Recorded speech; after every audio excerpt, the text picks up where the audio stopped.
সাধারণত স্ন্যাক্সের মধ্যে আমরা সবসময় আলু ইউজ করে থাকি, কিন্তু অনেকেরই সমস্যা থাকে আলু নিয়ে। আলু অনেকেই খেতে প্রেফার করেন না। তাই আজ একটি দারুণ স্ন্যাক্সের রেসিপি নিয়ে এসেছি যার মধ্যে আলুটা একদমই ইউজ হবে না। তাই চটজলদি চলুন শুরু করে ফেলি। আর আশা করছি আপনাদের এই ভিডিওটি খুব ভালো লাগবে, এই নতুন স্ন্যাক্সের ভিডিও। তাহলে চলুন শুরু করি। প্রথমে এটি বানানোর জন্য আমি একটি কাপের মেজারমেন্টে আমি এখানে চিড়ে নিয়ে নিয়েছি। এবার চিড়ে প্রথমে আমি একটু ভালো করে ধুয়ে নেব, আর ভালো করে ধুয়ে নিয়ে তারপরে কিন্তু চিড়েটাকে আমি একটু ভিজিয়ে রেখে দেব।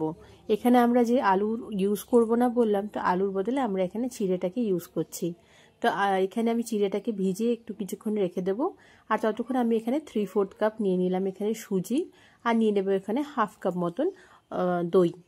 এবার দই আর সুজি দিয়েই আমরা বেসটাকে তৈরি করব।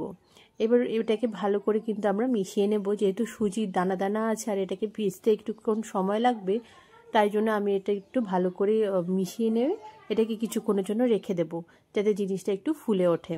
এবার দেখুন এটা আমার মেশানো হয়ে গেছে। আমি এটাকে এবার সাইডে রেখে দিয়েছিলাম। মোটামুটি 15 মিনিট পরে আমি দেখলাম যে সুজিটা আমার ভালো মতো মিশে গেছে দইয়ের সাথে, আর একদমও কিন্তু দানা দানা ছিল না। এবার আমি আস্তে আস্তে চিড়েটা এর মধ্যে অ্যাড করব। এবার চিড়েটা প্রথমেই আমি অ্যাড করে দেব না, তাহলে আবার কিন্তু বেশি শক্ত হয়ে যাবে। তাই জন্য যে যতটা আমাদের কনসিস্টেন্সি হিসেবে সেই রকমভাবে আমি মেশাবো। তো তারপরে আমি এখানে দিয়ে দিলাম ধনেপাতা, আর ধনেপাতার সাথে একটু নুন দিয়ে দিলাম। এবার যখন জিনিসটা আমি মাখছি তখনই আপনারা দেখতে পারবেন, দেখুন জিনিসটা কিন্তু অনেকটাই সফট হয়ে যাচ্ছে। তাই জন্য আমি আবার একটু চিড়েটা অ্যাড করে দিলাম। এভাবে করে আমি পুরো চিড়েটাই এর মধ্যে দিয়ে দিয়েছিলাম। তাহলে আমার এখানে 1 কাপ চিড়ে লাগলো, 3/4 কাপ আমার সুজি লাগলো, আর 1/2 কাপ কিন্তু আমার দই লাগলো। এটা একদম পারফেক্ট মেজারমেন্ট। এরপর আমি হাতের মধ্যে তেল লাগিয়ে নিয়েছি, আর তেল লাগিয়ে নিয়ে তারপরে জিনিসটা একটু হাতে নিয়ে এভাবে করে ছোট ছোট করে গোল বানিয়ে নিচ্ছি। আর প্লেটের মধ্যেও অল্প একটু তেল লাগিয়ে নিচ্ছি, কারণ যেহেতু জিনিসটা অনেকটাই সফট আছে, তো তার জন্য কিন্তু একটু লেগে যেতে পারে। তাই জন্য সেটাকে অ্যাভয়েড করার জন্য আমি এখানে প্লেটের মধ্যে অল্প সামান্য একটু তেল লাগিয়ে নিয়েছি। এতে কিন্তু মানে তাড়াতাড়ি ভালোভাবে উঠে যাবে।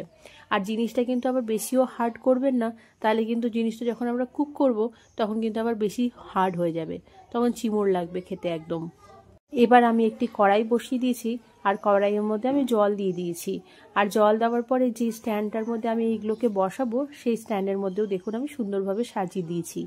আপনারা যেরকমভাবে ইচ্ছা আপনি সেভাবে আপনারা এটাকে ভাপ দিয়ে নিতে পারেন। অনেকের কাছেই কিন্তু সেই ফুটো ফুটো ঝাঁঝরির মতন যে থালাগুলো হয় সেটা থাকে, তো আপনারা সেটার মধ্যেও কিন্তু একবারে করে নিতে পারেন। কিন্তু আমার কাছে সেটা ছিল না বলে আমি এটার মধ্যে 2 থেকে 3 বার লেগেছে আমার, এভাবে করে নিয়েছি। এবার দেখুন এটাকে ঢাকা দিয়ে মোটামুটি 7 থেকে 8 মিনিটের মতন আমরা এভাবে এটাকে স্টিম দিয়ে নেব। আর দেখুন জিনিসটা কি সুন্দর লাগছে। আমি দুপার থেকেই আপনাদেরকে দেখিয়ে দিচ্ছি। দেখুন কত সুন্দর হয়েছে। আর জিনিসটা খেতেও কিন্তু খুবই সফট হবে। রান্না করার পরেও কিন্তু জিনিসটা হার্ড হয়ে যাবে না। এই দেখুন আমি তুলে তুলে দেখাচ্ছি পুরোটা, কিন্তু এবার আমি এভাবে ফোর্কের সাহায্যে এভাবে তুলে নিলাম। এবার আমরা এটাকে একটু ফোড়ন দিয়ে নেব।